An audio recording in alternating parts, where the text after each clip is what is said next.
ہمارے خداوند یسوع کی انجیل مقدس یوحنا کے مطابق اس کا 20واں باب پہلی 2 آیات اور پھر 11 سے 18 آیات تک۔ اس وقت ہفتے کے پہلے دن مریم مجدلی ایسے تڑکے کہ ہنوز اندھیرا ہی تھا قبر پر آئی اور پتھر کو قبر سے ہٹا ہوا دیکھا۔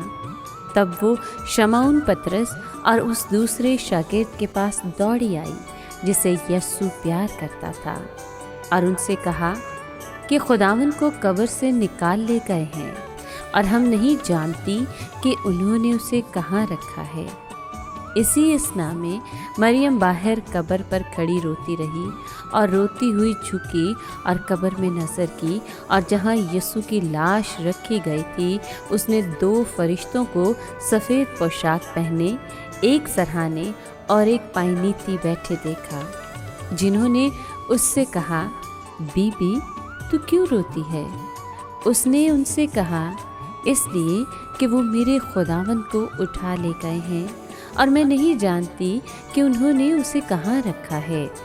یہ کہہ کر وہ گھومی اور یسوع کو کھڑے دیکھا اور نہ پہچانا کہ یہ یسوع ہے۔ یسوع نے اس سے کہا، بی بی تو کیوں روتی ہے؟ کس کو ڈھونڈتی ہے؟ اس نے باغبان سمجھ کر اس سے کہا، میاں اگر تو نے اس کو یہاں سے اٹھایا ہو تو مجھے بتا دے کہ اسے کہاں رکھا ہے تاکہ میں اسے لے جاؤں۔ یسوع نے اس سے کہا، مریم۔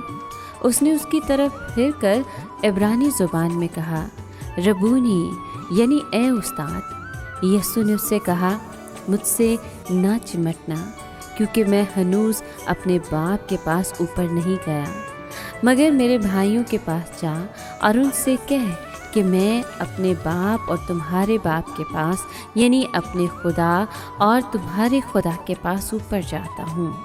مریم مجدلی نے آ کر شاگردوں کو خبر دی کہ میں نے خداوند کو دیکھا ہے اور اس نے مجھ سے یہ باتیں کہی ہیں۔ پاک کلام کے پڑھے اور سنے جانے پر خداوند کی برکت ہو۔ خدا کا شکر ہو۔ عزیز دوستو، آج مریم مگدلینی کا یوم یادگار منایا جاتا ہے۔ یسوع مسیح کی پیروکار ہونے کی حیثیت سے مریم مگدلینی نے دیکھا کہ یسوع سب کو معاف کر سکتا ہے، سوائے ان لوگوں کو جو یقین رکھتے ہیں کہ ہم بالکل نیک اور راست باز ہیں، اور جو اتنے مغرور ہیں کہ اسے خدا کا بیٹا نہیں مانتے۔ جب مریم نے یسوع پر اپنے ایمان کا اقرار کیا تو اسے گناہوں کی معافی ملی اور اس کا دل یسوع کے لیے ولولہ انگیز محبت سے معمور ہو گیا۔ مریم ایسے کام کرتی رہی جن سے ظاہر ہوتا تھا کہ وہ یسوع سے محبت اور عقیدت رکھتی ہے اور اس کی شکر گزار ہے۔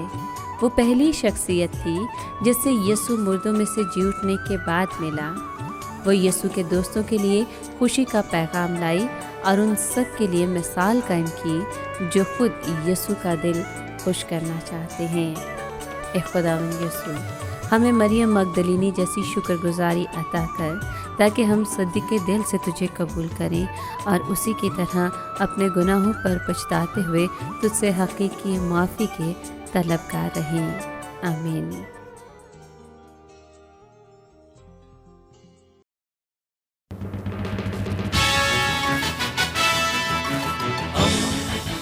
دوستی کا پیمبر، ریڈیو ویریتاس ایشیا۔